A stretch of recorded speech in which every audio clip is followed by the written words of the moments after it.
अल्हम्दुलिल्लाहि वकफ़ा वसलामुन अला हबीबिहिल मुस्तफ़ा अम्मा बअद फ़अऊज़ु बिल्लाहि मिनश शैतानिर रजीम बिस्मिल्लाहिर रहमानिर रहीम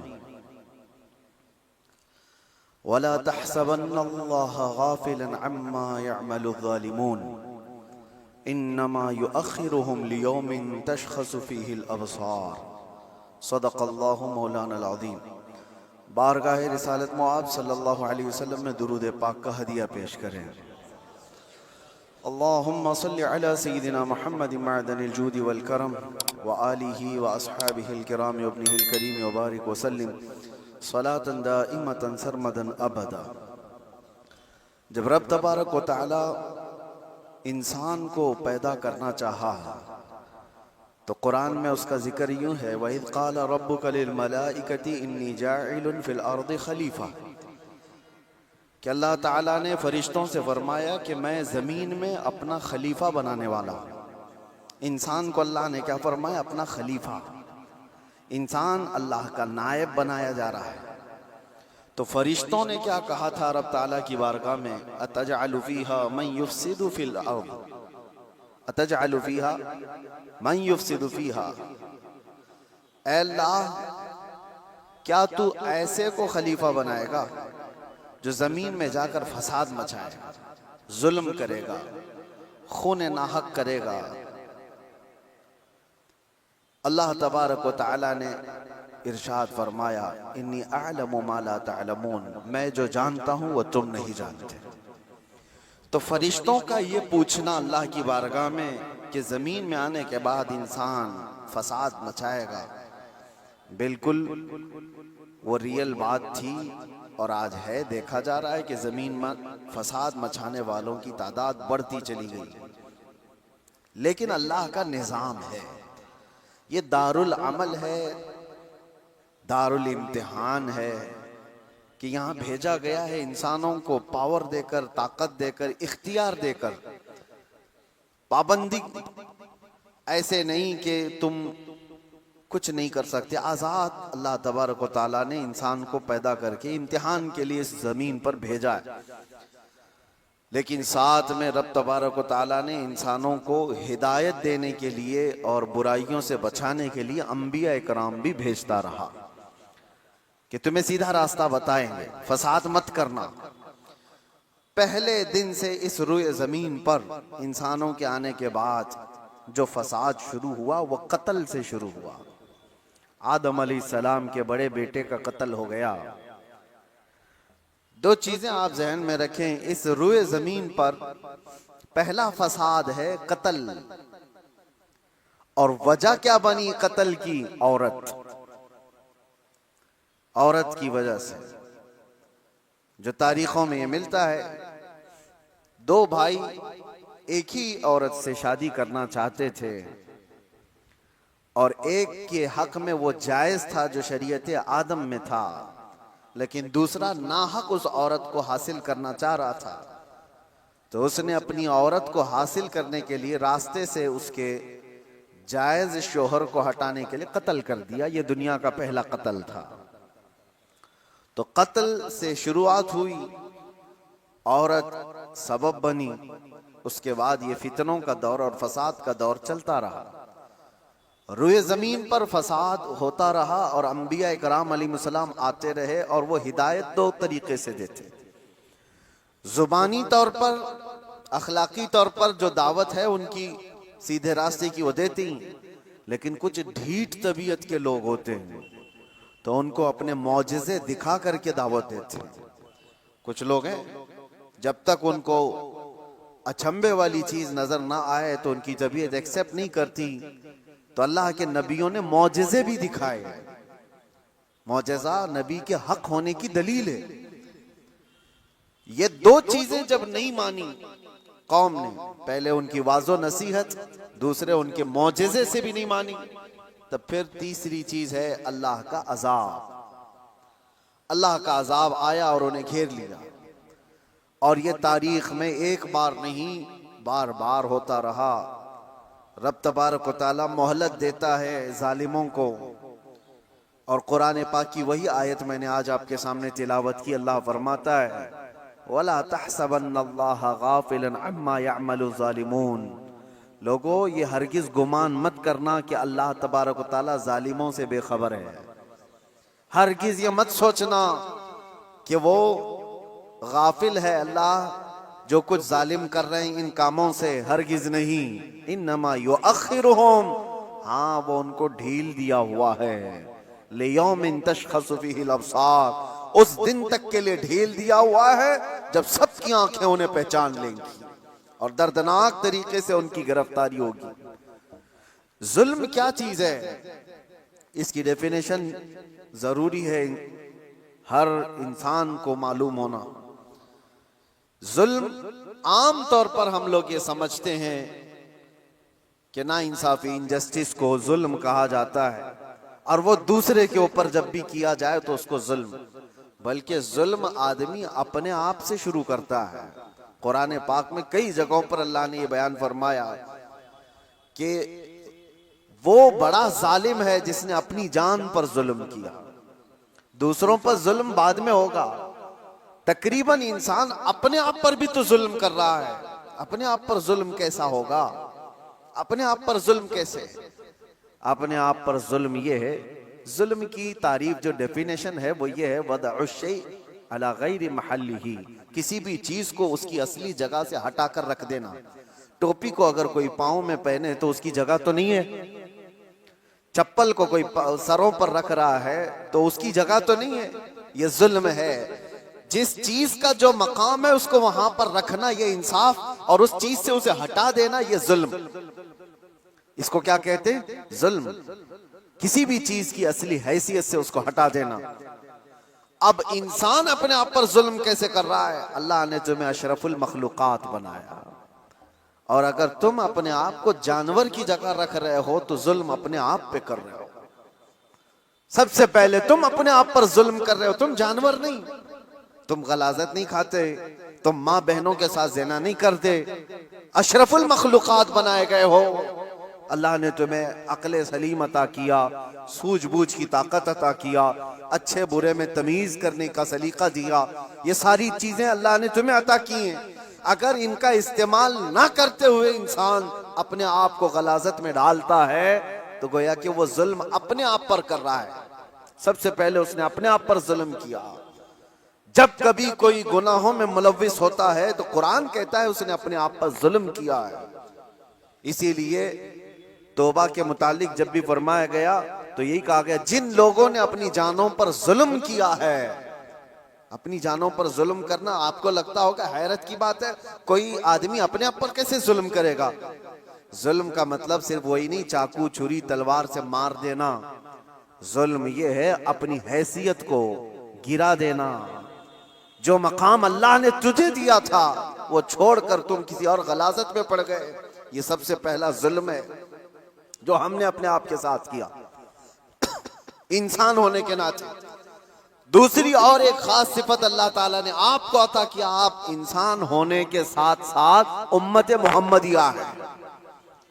अब स्टेटस बढ़ गया है तुम्हारा, तुम्हारी जगह बढ़ गई है जिस जगह पर अल्लाह ने तुम्हें बयान किया है। कुरान में अल्लाह फरमाता है इंसान तो दुनिया में बहुत बनाए गए, करोड़ों की तादाद, लेकिन कुंतुम खैर उम्मतिन उखरिजत लिन्नास, सारे इंसानों में अल्लाह ने तुमको खैर उम्मत बनाया, सबसे बेहतरीन उम्मत बनाया। तो जो टाइटल अल्लाह ताला ने हमें दिया खैर उम्मत का, उस पर अगर तुम कायम हो तो इंसाफ कर रहे हो अपने आप के साथ, और उस टाइटल से हट करके काम कर रहे हो तो जुल्म किया अपने आप के साथ। हमने अपने आप के साथ जुल्म किया। जुल्म की शुरुआत यहां से होती है, फिर उसके घर में होती है। घर से जुल्म होता है, बीवी पर, बच्चों पर, उनके हुकूक को मार देना ये जुल्म है। उनके हुकूक की तलफी बहनों, भाइयों, माँ बाप, औलाद, और उसके बाद फिर ये जुल्म बढ़ता हुआ पड़ोसियों तक जाता है, पड़ोसियों के साथ जुल्म, फिर उसके बाद मुआशरे में आता है जिसमें वो जी रहा है, मोहल्ले में, और फिर जैसे जैसे उसके मकामात बढ़ते चले गए उसके साथ साथ जुल्म की शाखें भी बढ़ती चली जाती हैं। जुल्म की हजार किस्में हैं, हजार किस्में हैं। मेरे अजीजों, एक बात याद रखो, कुरान में अल्लाह ताला ने फरमाया इन्नहु ला युहिब्बुज़ ज़ालिमीन, अल्लाह ताला जालिमों को हरगिज पसंद नहीं करता। जो हद से ज्यादा बढ़ने वाले हैं वो अल्लाह को पसंद नहीं है। लेकिन लोगों ने जुल्म का कॉन्सेप्ट ये बना करके रखा है, सिर्फ मार धाड़ कत्ल करने वाला ही जालिम है। जालिम तो घर से भी शुरू हुआ है। घरों में हुकूक तलफी जिसने किया वो जालिम है। जिसने बीवी का हक मार लिया वो जालिम, जिसने माँ बाप का हक अदा नहीं किया वो जालिम, जिसने औलाद का हक अदा नहीं किया वो जालिम, जो अपने भाई बहनों का हक मार कर बैठा वो भी जालिम। ये जुल्म की कई शाखें हैं। और उसके बाद मेरे अजीजों, लोग जब अमली जिंदगी में आगे बढ़ते हैं तो जुल्म कहां कहां है मैं आपको बताऊं। जुल्म इंसान करता कब है? कमजोर आदमी जालिम तो नहीं होता, ये तो सबको पता है, सारे लोग देखते हैं। अगर मिसाल के तौर पर मैं आपको बताऊं, किसी जुर्म में अंधा, लूला, लंगड़ा, ऐसा आदमी, लूला भी है, लंगड़ा भी है, कुछ नहीं, पैर भी नहीं, हाथ भी नहीं, आंख भी नहीं, ऐसे शख्स को कोई पकड़ करके लाए और कहे कि इसने फलां के साथ बहुत जुल्म किया है, मार धाड़ किया है, तो दुनिया हंसेगी कि वो माजूर है, वो क्या कर सकता है। ये तो बात सही है। कमजोर आदमी जुल्म नहीं कर पाता क्योंकि उसके पास वो नहीं है। इसका अपोजिट ये निकलता है कि ताकत जैसी ही आती है इंसान वैसी जुल्म शुरू करता है। ताकत, और ताकत कई किस्म की है। जिस्म की भी ताकत है, माल की भी ताकत है, पावर की भी ताकत है, मनसब की भी ताकत है। और ये तीनों ताकतें जब किसी के ऊपर चढ़ जाती हैं तो फिरौन बनता। ये तीनों ताकतें, जानते हो आप, फिरौन तन्हा 1000 लोगों से लड़ सकता था। और ताकत उसकी जिस्मानी ऐसी थी कि 90 साल तक उसको बुखार भी नहीं आया, कभी सर्दी बुखार भी नहीं, कभी बीमार नहीं हुआ। ये जिस्मानी ताकत थी। माल की ताकत तो ऐसी कि आधी दुनिया के खजाने उसके थे। और पावर की ताकत ऐसी कि बादशाह आजम बना बैठा था, लोग तो उसके सामने झुकते थे। जब तीन चीजें ऐसी साथ मिल जाती हैं तो फिरौन बनने की कोशिश करता है हर आदमी। आज के दौर में भी मेरे अजीजों, ये तीन चीजें बड़ी आजमाइश के साथ आती हैं कि जुल्म से अपने आप को बचाओ। माजूर आदमी क्या जुल्म करेगा, उसके लिए वो इम्तिहान नहीं है। जो बिस्तर पर पड़ा हुआ है, जिसकी ना जिस्मानी ताकत है, ना माली पैसी ताकत है और ना पावर उसके पास है, ऐसा आदमी क्या जुल्म करेगा? जुल्म वो करता है जिसके पास ताकत हो, और ताकत वाले के साथ इम्तिहान भी ज्यादा है। अजीजा ने गिरामी वकार, आज हम देख रहे हैं ताकत तीन किस्म की मैंने बताया। सबसे पहले मैं शुरुआत करता हूं जिस्मानी ताकत। जिस्मानी ताकत जब किसी के पास हो तो सबसे पहले वो मुक्का आजमाई की कोशिश करता है, हर एक पर देखता है मेरा मुक्का कितना तेज लगता है। वो ट्रायल शुरू कर चुका है। बॉडी बनाने के साथ ही उसको चाहिए ये कि किसी पर एक थप्पड़ लगा करके देख लूं कितना तेज लगता है। उसकी जिस्मानी ताकत का वह इस्तेमाल शुरू कर चुका है। मैं आपको बताऊं, जिस्मानी ताकत में मेरे अजीजों हैदर कर्रार को कौन पहुंच सकता है? जो शेरे खुदा, फातह खैबर, मुश्किल कुशा सैयदना अली इब्न अबी तालिब कर्रमल्लाहु वजहुल करीम, उस जमाने के 40 सहाबा जो दरवाजा उठा नहीं पा रहे थे, तन्हा हजरत अली ने एक हाथ से उठाकर फेंक दिया था। जिनकी ताकत का यह अंदाजा करो, हैदर कर्रार की जिस्मानी ताकत को सारी ये सब नहीं पहुंच सकते काजू बादाम वाले। लेकिन एक जंग के मौके पर मौला अली शेर खुदा रदी अल्लाह तआला अन्हु लड़ रहे हैं और सामने जो मुकाबिल में पहलवान था अचानक उसको ऐसा पछाड़ दिया कि उसके सीने पर चढ़कर खड़े हो गए। अब हैदर कर्रार के शिकंजे में जो आ जाए, अरे वो शेर नर है जिनकी मां ने ही नाम हैदर रखा हो। जैसे ही वो पंजे में आया, क्या करता, कसमसाया, फड़फड़ाया, लेकिन उसने एक काम क्या किया, आपके मुंह पर थूक दिया। थूक दिया। जाहिर सी बात है, लास्ट मोमेंट पे आदमी ये कोशिश करता है कि मैं मर ही रहा हूं तो सामने वाले को कुछ करके चला जाऊं। उसने थूक दिया। ऐसी मोमेंट पर ताकतवर का गुस्सा डबल हो जाता है। मैं पहले एक बार में मारने वाला था, अब 4 बार में मारूंगा। तूने किया कैसे मेरे साथ? किसी को तुम एक मार रहे थे लेकिन उसने माँ की गाली दे दी, अब 4 और लगाओगे, क्योंकि गुस्सा बढ़ गया है। गुस्सा और तिलमिलाया है तुम्हारा। हजरत अली के साथ ये हुआ, उनके सामने जो मगलूब था उसने थूक दिया। होना ये चाहिए था कि आप तड़पा तड़पा के उसको मारें। जिसके चेहरे को देखना रसूलुल्लाह ने इबादत कहा, उस चेहरे पर अगर कोई थूके तो उसको तो तड़पा के मार देते। हजरत अली छोड़कर खड़े हो गए, उसको छोड़ दिया। मारने का था, छोड़ दिया, खड़े हो गए, कहा जा। उसने ताज्जुब से पूछा कि मैं तो मरने ही वाला था इसलिए थूक दिया, और तुमने छोड़ क्यों दिया? मौला अली करमल्लाहु वजहुल करीम का जवाब सुनो ताकत वाले। आप फरमाते हैं अल्लाह ने मुझे जो जिस्मानी ताकत दी है वो मैं खालिस अल्लाह की रजा के लिए इस्तेमाल करता हूं। जब तूने थूक दिया तो मेरा नफ्स शामिल हो गया। अब अगर मैं मारता तुझे तो बात ये होती कि तेरे थूक के बदले में मैंने मारा है। मैं तुझे मुझ पर थूकने के बदले नहीं मार रहा था, तो अल्लाह और उसके रसूल का दुश्मन है इसलिए मार रहा था, और ये नफ्स शामिल हो गया इसलिए मैंने छोड़ दिया। ताकत का इस्तेमाल ऐसे वक्त में कोई करके दिखाए। मेरे अजीजों, आज तो हाल ये, किसी को क्रिटिसाइज नहीं कर सकते। अभी कुत्ता बोल दो तो क्या करते हैं हम, तो जा क्या है ना इनको कहा नाम लेकर, कुछ नहीं। उसके बावजूद भी एक बड़ी आजमाइश से गुजर कर क्या है, बर्दाश्त की ताकत नहीं है। मौला अली करमल्लाहु वजहुल करीम को उनके सामने दुश्मन मगलूब ने थूक दिया, तब छोड़ दिया आपने। कहा मैं अपने नफ्स के लिए नहीं लड़ता, अपने नफ्स के लिए नहीं। और आज जो कुछ भी पावर का इस्तेमाल है, ताकत का इस्तेमाल है, वो सिर्फ और सिर्फ नफ्स के लिए है। आज नफ्स के लिए। ये एक मिसाल मैंने आपको बताया, जिस्म का गलत इस्तेमाल करने वाले लोग। और क्या समझते हो तुम्हारी ताकत क्या ये हमेशा की है? चंद दिन का इंतजार करो, दांत टूट जाएंगे, कमर झुक जाएगी, और उसके बाद आजाद जवाब देने लगेंगे। जिन हाथों से तुमने मुक्का आजमाई की थी, चंद दिनों के बाद वो हालत होने वाली है कि हाथ से तुम्हारे गिलास भी नहीं पकड़ा जाएगा। रोटियां तुम्हारे हलक तक डालने के लिए हाथ कपकपा रहे होंगे। हमने बड़े बड़े पहलवानों को बिस्तर पर पांव रगड़ रगड़ कर मरते हुए देखा है।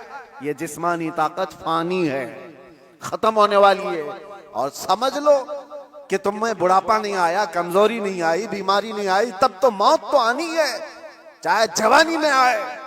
और मेरे आका सल्लल्लाहु ताला अलैहि वसल्लम एक बार हजरत अबू हुरैरा रदियल्लाहु ताला अन्हु के साथ एक ऐसे खंदक के पास से गुजर रहे थे जहां लोग कूड़ा करकट कचरा सब फेंका करते थे। वहां पर मेरे आका सल्लल्लाहु ताला अलैहि वसल्लम खड़े हो गए। हजरत अबू हुरैरा से कहते हैं इस खंदक में कुछ तुम्हें नजर आ रहा है? तो आपने कहा हाँ या रसूल अल्लाह सल्लल्लाहु अलैहि वसल्लम, हड्डियां हैं पुरानी। आप सल्लल्लाहु अलैहि वसल्लम ने फरमाया ये उन मरे हुए लोगों की हड्डियां हैं, उनके कपड़े हैं जो गल चुके हैं, जो अपने जमाने में ऊंची सवारियां करते थे, बड़े जिस्मों के मालिक थे। इनको ताकत और कुव्वत बहुत दी गई थी और आज ये सड़ गल गए हैं और कीड़ों की ग़िज़ा बने। ये हश्र तो उन ताकतवरों का भी होगा जो आज अपनी ताकत का गलत इस्तेमाल कर रहे हैं। थोड़े दिनों की बात है, आप ये ताकत को फानी होते हुए देखेंगे। इसलिए मेरे अजीजों, जब अल्लाह ताला ने जिस्मानी ताकत दिया है तो संभाल करके रखना कि हाथ उठे तो कहीं जुल्म के लिए ना उठे, जुल्म के लिए ना उठे। जिस्म का इस्तेमाल कभी अपने नफ्स के लिए ना हो। इमाम अहले सुन्नत इमाम अहमद रजा खान फाजिल बरेलवी रदी अल्लाह ताला, कौन नहीं जानता, आज आशिकों के इमाम, बरेली के ताजदार, जिन्होंने हजारों मसाइल का हल लिख दिया अपनी जिंदगी में, 1000 से ज्यादा किताबें लिख दी। और वो शहंशाह वक्त, अपने जमाने के कुतुब, मस्जिद में एतिकाफ में बैठते थे रमजान में, लेकिन एतिकाफ की हालत में भी मुसलसल इल्मी काम किया करते थे। एक बात थी, आला हजरत जैसे फकीह, उनके जैसा बड़ा आलिम जिसके सामने दूसरे कई उलमा अपने घुटने टेक देते हो। एतिकाफ की हालत में तवज्जो, जैसी ही इफ्तारी हो जाती तो आपके खादिमों में से घर से जो खाना लाया जाया करता था, एक बच्चा था 12 साल का, वो तो शदान लेकर के आता था, इफ्तारी और सहरी पहुंचाता था मस्जिद में। लेकिन आला हजरत को एक आदत थी पान खाने की, और पान खाने वाले लोग इफ्तारी के फौरन बाद पान चाहिए। आला हजरत इफ्तारी कर चुके, पान जो रोजाना आता था वो बच्चा पान लाया नहीं, और टाइम गुजरता गया, आपको पान की तलब हुई कि अभी तक आया नहीं, अभी तक आया नहीं। वो तकरीबन घंटा भर के बाद वो बच्चा आया और दौड़ता हुआ आया, कहा बड़े मौलाना साहब पान रह गया। पान ला करके दिया, एक तमाचा उसको लगाया, कहां चला गया था, पान लेकर कहां भाग गया था। वो बच्चा, जो खादिम है, खिदमत करने वाले लोग हैं, कहा माफ कीजिए भूल गया था, दिया और चला गया भागकर। पान खा लिया। आपके शागिर्द हैं अल्लामा जफरुद्दीन बिहारी रहमतुल्लाह तआला अलैह, उन्होंने लिखा है इसको, आला हजरत के शागिर्द। वो कहते हैं पान खाने के बाद आला हजरत इतने बेकरार हो गए, तरावी हो गई, टहलते रह गए इधर से उधर बेचैनी से। मैंने जाकर पूछा इमाम वक्त से, आला हजरत से, मौलाना जफरुद्दीन साहब फरमाते, कहा क्या वजह है। आला हजरत ने कहा मौलाना जाओ, वो बच्चा कहाँ है उसको ढूंढ के लाओ। कहा क्यों, क्या हुआ। कहा उसको बुला लाइए, मैं उसको मार दिया था। तो मौलाना जफरुद्दीन रहमतुल्लाह अलैह फरमाते, मैं ढूंढने के लिए निकला, वो कहाँ मिलता, रात हो गई थी, कहीं दुबक के सो गया हो। लेकिन आला हजरत ने रात भर ढूंढने लगवाया। जो भी शागिर्द आए उससे कहो बच्चे को ढूंढ लाओ जो खाना लाता है हमारा, वो कहीं मिला ही नहीं। रात भर आप सोए ही नहीं, मस्जिद में टहलते रहे बेकरारी के साथ। सहरी का वक्त हुआ तो तोशादान लेकर बच्चा आ गया, उसकी ड्यूटी थी। वो जैसे ही आया, आला हजरत लपक कर दरवाजे पर जाते और जाकर तोशा उसके हाथ से लिया, रख दिया और घुटने टेक कर जमीन पर बैठ गए। वक्त के मुजद्दिद की बात कर रहा हूं। उस बच्चे के दोनों कंधों को पकड़ा और कहा बेटा कल की रात मैंने थप्पड़ मार दिया था अपने हाथ से तुझे, खालिस मेरे पान के लिए, ये मेरे नफ्स के लिए मारा था, तो अल्लाह के लिए मुझे माफ कर दे। वक्त का इमाम छोटे बच्चे से कह रहा है मुझे माफ कर दे। वो बच्चा कसमसा रहा है, घबरा रहा है। देखा है वक्त के बड़े बड़े फकीह और मुफ्तियान कराम इस इमाम के सामने बैठ जाते हैं अदब से, और ये वक्त का इमाम मुझसे माफी तलब कर रहा है। बच्चे ने कहा हुजूर छोड़ दीजिए, मैंने कुछ समझा ही नहीं, मुझे कुछ पता ही नहीं। आला हज़रत ने कहा नहीं ऐसा नहीं होगा, तू कह दे माफ किया। मौलाना जफरुद्दीन फरमाते हैं मैं देखता खड़ा था। आला हज़रत कह रहे हैं कल क़यामत के दिन अगर रसूलुल्लाह सल्लल्लाहु अलैहि वसल्लम ने मुझसे पूछा ऐ अहमद रज़ा क्या तेरे अंदर अल्लाह ने ताकत इसलिए दी थी कि तू अपने पान के लिए छोटे बच्चे पर हाथ मारे, मैं क्या जवाब दूंगा उस दिन क़यामत के दिन। आला हज़रत उसको पकड़ करके थाम रहे, तो उस बच्चे ने कहा कि ठीक है मैं माफ कर दिया। आला हज़रत कहते हैं बच्चों को इख्तियार नहीं है माफ करने का, बच्चों को मसाइल है, वो मालिक नहीं है। हाँ आपने कहा, अपने सर से टोपी उतारी और कहा जैसे कल मैंने तुझे मारा था वैसे तू भी मुझे मार, बराबर हो जाए मामला। उसका हाथ कांपने लग गया। वक्त का मुजद्दिद कह रहा है आला हज़रत अपनी टोपी उतार कर रख दिए। बच्चा जब नहीं मारने लगा आपने खुद उसका हाथ पकड़ा और हाथ पकड़ करके अपने सर पर मारने लग गए। 3-4 बार उसकी जब थप्पड़ पड़ी तो आला हज़रत मुस्कुराते हुए खड़े हुए कहा बात बराबर की हो गई, तूने मुझे माफ भी किया और बदला भी ले लिया। मौलाना जफरुद्दीन रहमतुल्लाह अलैह फरमाते हमारे आंसू निकल गए। वक्त का मुजद्दिद है, ताकत का गलत इस्तेमाल नहीं। मेरे अजीजों अगर अल्लाह ने जिस्म में ताकत दिया है तो इसलिए नहीं कि तुम अपने से नीचे वालों पर इसका इस्तेमाल करते रहो। इसीलिए अल्लाह के नबी सल्लल्लाहु अलैहि वसल्लम ने क्या फरमाया, मन लम यरहम सगीरना वलम युअक्किर कबीरना फलैसा मिन्ना, जो अपने छोटों पर रहम नहीं करता और बड़ों की शफकत नहीं करता और बड़ों की इज्जत नहीं करता वो मेरी उम्मत में से नहीं। अल्लाह ताला ने अगर ताकत दिया है, नौजवानों से मैं कहता हूं गलत इस्तेमाल नहीं करना, इसका गलत इस्तेमाल कभी ना हो। औरतों को मारने की बात आई, कितने तो घर ऐसे बने हुए हैं, कमजोर है वो, तुमसे कमजोर मखलूक है, लोगों ने उसको बराबर का बनाने की कोशिश की है, लेकिन औरत तुमसे कमजोर बनाई गई है।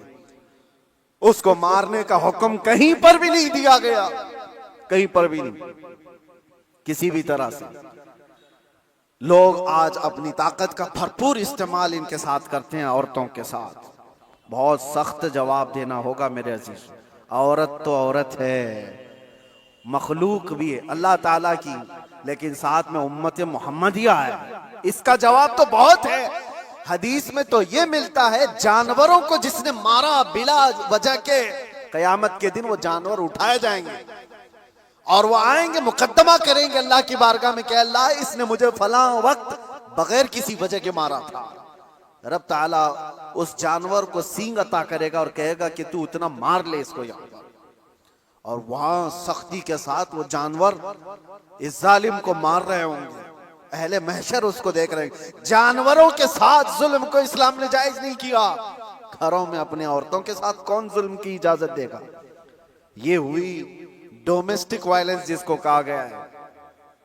मैंने अंदर कैद में देखा कितने ऐसे कैदी औरतों को जला करके अंदर आए हुए हैं, छोटी छोटी बातों पर, जहेज के नाम पर, दो खानदानों के झगड़ों पर औरतों को जला दिया, मार दिया, खत्म कर दिया। ऐसे कितने वाक़यात। इंसान को जब ताकत ज्यादा आ जाए तो वो जुल्म के रास्ते पर आ जाता है। यहां अपने आप को कंट्रोल करना मेरे अजीजों, ये वक्त का बहुत बड़ा चैलेंज है तुम्हारे साथ। ये हुई जिस्मानी ताकत, और जब माल आ जाए, अल्लाह अकबर, ये बड़ी आजमाइश है, ये बड़ी आजमाइश है। चर्बी ज्यादा उस वक्त आती है जब माल ज्यादा आता है। जिस्मानी ताकत तो चले, आदमी अपने आप को कंट्रोल कर लेगा, रोक लेगा, लेकिन माल की चर्बी ये बड़ी खतरनाक है। ये तो गरीबों का मजाक उड़ाती है सबसे पहले, दीन को हल्का समझती है सबसे पहले। ये मौलाना लोग, ये हमारी कैटेगरी के नहीं है। या उलमा, ये तो कमतर लोग हैं, यतीम लोग हैं, लावारिस लोग हैं। मालदार सबसे पहले दीन का मजाक उड़ाने लग जाता है। इसीलिए माल आए तो हमेशा दुआ ये करना कि अल्लाह माल के साथ उस्मान गनी की सखावत अता कर दे। माल आए तो अब्दुर्रहमान बिन औफ की अखलाक व किरदार के साथ आए, वरना कारून के पास भी था, शद्दाद के पास भी था, हामान के पास भी था, माल बहुत था उनके पास, लेकिन उनके माल ने उनको तबाह बर्बाद कर दिया। आज भी जिसके पास माल आया, पैसा आया, वो ये सोचता है रातों रात सब कुछ मैं अपना बना लूं, अपना खरीद लूं। अच्छा, एक बात और भी मैं बता दूं, जिन 3 चीजों की बात मैंने कहा जो इंसान को जुल्म के रास्ते पर लाती है, पहले उसकी जिस्मानी ताकत, दूसरे दौलत, तीसरे पावर, ओहदा, ये तीनों ऐसी चीजें हैं जो परमानेंट रहने वाली है ही नहीं। परमानेंट रहने वाली तीनों में से कोई चीज नहीं है। हाँ, इतना है कि जिस्मानी ताकत को जाने में टाइम लग सकता है, थोड़े टाइम बाद जाएगी, लेकिन वो भी पक्का नहीं। किसी हादसे में गिर गया, वो सारी जिस्मानी ताकत भस्म हो जाएगी। लकवा मार गया तो बड़ा सा बड़ा पहलवान बिस्तर पर आ गया, कुछ नहीं होने वाला है। मैंने सऊदी में देखा एक बहुत हट्टे खट्टे आदमी को, कोमा में है बेचारा, अब तो गल गया, लेकिन जिस वक्त कोमा में आ गया तो सिर्फ एक अटैक कुछ हुआ, कोमा में चला गया, जिस्म पूरा गल गया, खत्म हो गया। तो जिसको अपने जिस्म पर बहुत ताकत था वो अचानक भी जा सकता है, लेकिन नॉर्मली देखा गया है कि जाने में टाइम लगता है। जिस्मानी ताकत, माल का कोई भरोसा नहीं। लोग ये कहते इतना हमारे पास है कि 7 पुश्तें खाएंगी। हमने उस घर को भी देखा, उसका खुद बेटा 10-10 रुपए की भीख मांगता है। जिसने ये कहा था कि इतना मेरे पास है कि 7 पुश्तें खा सकती हैं, उसका सगा बेटा आज 10 रुपए मांगता है। ये माल को जाने में ज्यादा वक्त नहीं। तीसरा पावर और मनसब। जो लोग आज बैठे हुए हैं उनको लगता है कि सब कुछ हम अपनी कुर्सी से कर लेंगे। तुम्हारी कुर्सी को हिलने में देर नहीं लगता। तुम्हारा जुल्म जो है ये दीमक है जो इस कुर्सी को खाकर खत्म कर देगा। जुल्म कुर्सी पर बैठा हुआ आदमी जब करता है, माल वाला और कुर्सी वाला दोनों, ये वक्त के साथ ऐसे तेज बहते हैं कि उनको अंदाजा ही नहीं होता, उन्हें पता नहीं उनके जुल्म के शिकार मजलूमीन की आहें अल्लाह तक जा रही हैं।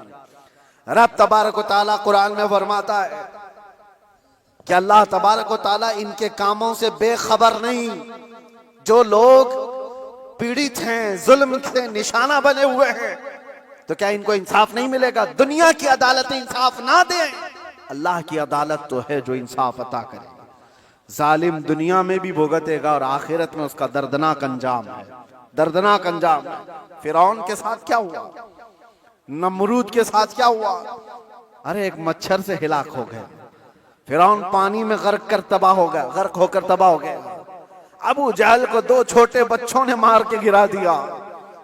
जो ताकत और माल का नशा था जिसको, आज हालात ऐसे मेरे अजीजों, ये 2 तरह का जुल्म बहुत बढ़ गया है, माल का और पावर का।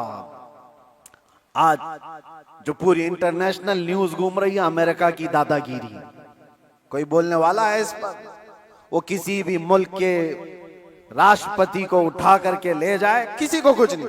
हालांकि नई बात नहीं है, नई बात नहीं, पावर है ना, ताकत है, नशा है, वो कुछ भी कर सकता है। ये पहली बार नहीं, ऐसे कई मुल्कों के साथ हुआ है। दूसरे मुल्कों में जाकर के बम गिरा देना, दूसरे मुल्कों के चुनी हुई सरकारों को गिरा देना, ये पहली बार है। जो आज सोशल मीडिया पर गर्दिश कर रही है बातें, वेनेजुएला के साथ ऐसा हुआ वैसा हुआ। अरे खुद यहां हमारे मुल्क में जब मुंबई पर अटैक हुए थे, हमले हुए थे, आपको पता होगा, काफी साल पुरानी बात, ताज पर और ये वीटी में जो हमले हुए थे, उस वक्त पकड़ करके एक अजमल कसाब को तो बहुत घुमाया गया है न्यूज में, लेकिन आपको पता है एक मास्टरमाइंड और भी था, डेविड नाम का, और उसको गिरफ्तार भी किया गया। लेकिन अमेरिका की फौज आकर उसको रातों रात यहां से लेकर अमेरिका चली गई, और ये कह करके कि इसका मुकदमा हम चलाएंगे। दादा है साहब, हमारे मुल्क का मुजरिम है, हमारे मुल्क में फसाद किया, लेकिन कानून उनका चलेगा। ये क्या है? ये पावर का इस्तेमाल। दुनिया यही चीज देखती है आज, जिसकी लाठी उसकी भैंस कहा जाता है। ये मुहावरा यही है, ताकत का ऐसा इस्तेमाल। और ये लोग दुनिया को इंसानियत का दर्ज दे रहे हैं, ह्यूमन राइट्स बनाए हुए बैठे हैं, इंसानों के अकदार ये सिखाएंगे हमें जो दुनिया को जुल्म से हाँकते हैं। मेरे अजीजों, एक बात याद रखो, अल्लाह के नबी सल्लल्लाहु तआला अलैहि वसल्लम ने अगर फरमाया कि जुल्म को अल्लाह पसंद नहीं करता, तो रसूलुल्लाह ने अपनी जिंदगी से करके दिखाया है। यह नहीं है कि तकरीरों में कहा है या कोई स्टेटमेंट है। यह दुनिया के यूएनए का एक स्टेटमेंट होगा, अमेरिका का, यूरोप का स्टेटमेंट होगा कि ह्यूमन राइट्स के खिलाफ कोई भी कुछ करेगा तो हम उसको पकड़ेंगे, मारेंगे। जुल्म के खिलाफ हम बोलेंगे, हम पीस चाहते हैं। ये सब ढकोसले हैं, जुमलेबाजियां हैं, लेकिन सब उनके खुद के अमल की बात आए तो कोई इसमें खरा नहीं है, कोई पक्का नहीं है। लेकिन आओ बारगाह रिसालत मुआब सल्लल्लाहु अलैहि वसल्लम, अल्लाह के नबी सल्लल्लाहु तआला अलैहि वसल्लम जब फरमाते हैं कि जुल्म जायज नहीं, तो मस्जिद नबवी का वो माहौल है, सहाबा बैठे हैं, हुजूर ने फरमाया ये मेरे आखिरी वक्त होंगे, मैं दुनिया से जा रहा हूं, मफहूम मैं बता रहा हूं, इसके बाद हो सकता है तुमसे मुलाकात ना हो, लेकिन तुम में से किसी पर भी कोई हक मेरा बाकी रहे या मुझ पर किसी का हक बाकी है तो खड़ा हो और मुझसे सवाल करे। हुजूर ने फरमाया, और एक साहबी खड़े हो गए, कहा या रसूलुल्लाह आप पर मेरा एक हक है। कहा क्या है? फला जंग में जब जा रहे थे, आप सफें सीधी कर रहे थे, मैं थोड़ा बाहर आ गया था, आपने छड़ी से मुझे मार दिया था, मैं बदला लेना चाहता हूं, आप पर मेरा हक है। तो रसूल करीम सल्लल्लाहु तआला अलैहि वसल्लम ये नहीं फरमाया इस्लाम का बादशाह जो इस्लामी सल्तनत को एस्टेब्लिश कर रहा हो कि तुम बादशाह जो पूरे कायनात में फैलने वाला दीन है उसके मुक्तदा और उसके आका से बदला लेने की बात कर रहे हो। नहीं फरमाया, हुजूर ने फरमाया उठो आओ। हजरत उमर तलवार निकाल लिए थे, कहा कौन है जो रसूलुल्लाह से बदला लेगा? हुजूर ने फरमाया उमर तलवार नीची करो या अदालत की महफिल है। ये इस्लाम है, ये अल्लाह तबारक व तआला की मंशा के मुताबिक चलेगा, ना कि पावर के मुताबिक। पावर तुम्हारे पास है, इख्तियार तुम्हारे पास है। हुजूर ने फरमाया आ जाओ। वो सहाबी आए, लेकिन उन्होंने ये भी तकाजा किया कि या रसूल अल्लाह, जिस वक्त आपने मारा था मेरे जिस्म पर जुब्बा नहीं था, मैं नंगी पीठ था, आपने मार दिया था, मैं चाहता हूं आप भी अपना जुब्बा उतार दीजिए। हुजूर पाक सल्लल्लाहु अलैहि वसल्लम ने उस वक्त अपना जुब्बा उतार दिया बगैर कुछ कहे। उस सहाबी ने बढ़कर मेरे आका की मोहरे नबूवत का बोसा ले लिया। दोनों कंधों के बीच हुजूर के एक ऐसी मोहरे नबूवत थी जो सूरज से ज्यादा चमकती थी। ये निशानी थी मेरे आका के खातमुन नबीयीन की, खत्म नबूवत की मोहर। उस सहाबी ने बोसा ले लिया और कहा बदला हो गया मेरा ये। लेकिन अल्लाह के नबी सल्लल्लाहु अलैहि वसल्लम ने अपने आप को पेश तो किया है। कोई किसी के सामने ये गज तो बताए कोई। अरे आज का कोई भी नेता खड़ा होकर के कह दे किसी पर कोई हक बाकी है तो पूरे घर निकल आएंगे। हाँ, सबका तो खा के बैठा हुआ है छोटी छोटी चीजों के लिए। अब तो देखें लोग फिर भी संभलते नहीं है। मुझे हैरत इस बात की होती है, ये जो अभी इलेक्शन आ रहे हैं सारे नेता तो बाहर निकले होंगे, सब तुम्हारे पास अपनी अपनी कहानियां लेकर, लेकिन इनके पिछले जुल्म तो याद नहीं है, लोगों को भूल जाते हैं। अरे पानी के लिए लोगों से रिश्वत, घर के लिए रिश्वत, हर चीज के लिए। ये मखलूक के साथ जो जुल्म करके कुर्सी संभालते हैं, इनका जब वक्त आए तो मेरे अजीजों तुम्हें भी तो अपने पावर का इस्तेमाल करना चाहिए। एक बात याद रखो, इमाम हुसैन का ये जुमला है। आपने फरमाया था कि मेरे नजदीक जालिम वो नहीं जो किसी को मारता है, जालिम वो भी है जो उसके जुल्म को देखकर खामोश रहता है, आवाज नहीं उठाता। और यहां आवाज उठाने की बात तो छोड़ो, तुम तो ताउन कर रहे हो। आप भाई आगे बढ़ो, हम तुम्हारे साथ हैं। जुल्म करते रहो, हम भी तुम्हारे साथ हैं। पैसा खाते रहो, हम भी तुम्हारे साथ हैं। ये क्या है? ये निजाम को बदलने की जरूरत है। आज पावर का जो इस्तेमाल हो रहा है, गलत इस्तेमाल, इसको बदलने की अपने अंदर सोच पैदा करो। आप सोचते होंगे हम थोड़ी तादाद में, हमसे क्या होगा? हरगिज मत सोचो। एक की सोच से भी इनकलाब आता है, एक की सोच से भी इनकलाब आता है। बढ़ना तुम्हारा काम है। तुम क्यों सोचते हो कि पूरी दुनिया मेरे साथ खड़ा होना चाहिए? नहीं। सरकार मुजाहिदे मिल्लत रहमतुल्लाह तआला अलैह बहुत दिल के अंदर मलाल लेकर के चलते थे। उम्मत के हालात ऐसे, मैं उनको पढ़ा तो मैं भी कई मर्तबा ऐसा, जिसको कहते हैं ना डिसअपॉइंट हो जाना, हालात को देख रहे यार कोई आता ही नहीं, क्या फायदे का हम चिल्लाते रह जाएं, लोग आपस में इख्तिलाफ करके छोड़ के चले जाएं। हुजूर मुजाहिदे मिल्लत रहमतुल्लाह तआला अलैह एक बार लोगों को बुलाए थे कि दिल्ली आओ, लेकिन उनकी जितनी तादाद उनको मकसूद थी नहीं आए, तो बहुत ज्यादा नर्वस हो गए। कहा कि इस उम्मत के लिए हम आवाज उठा रहे हैं, ये आने को तैयार नहीं। वापस आए, उस वक्त सुना सरकार मुफ्ती आजम हिंद रहमतुल्लाह तआला अलैह आला हज़रत के शहजादे, उन्होंने कहा था कि मौलाना लोगों को मत देखो, दुनिया जो है कूफा में इमाम मुस्लिम के साथ शाम में 60,000 की तादाद में नमाज पढ़ती है और दूसरे दिन फजर में 2 बच्चों के अलावा कोई नहीं होता। आप इनके बेस पर ना आओ, आप अल्लाह के भरोसे पर जाओ। इसलिए कि गरीब नवाज पहले से हिंदुस्तान में माहौल बना के नहीं आए थे, अल्लाह के भरोसे आए थे, अल्लाह ने माहौल बना दिया। एक आया था लेकिन लाखों को इस्लाम का नूर देकर गया।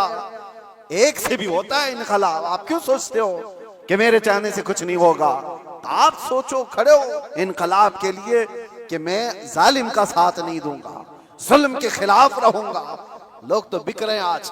हमारे यहाँ एक नेता साहब ने कह भी दिया कि मुसलमानों के वोट की हमें कोई जरूरत नहीं, इनको लुभाने की जरूरत नहीं। एक रात पहले 1-1 हजार में बिक जाएंगे, इनके घरों में 1-1 हजार का लिफाफा पहुंचा दे, ये बिक जाएंगे, हो जाएगा। उम्मत मुस्तफा को आज लोग इस तरह का खिलौना बनाए, और ये मजाक नहीं है आपके साथ।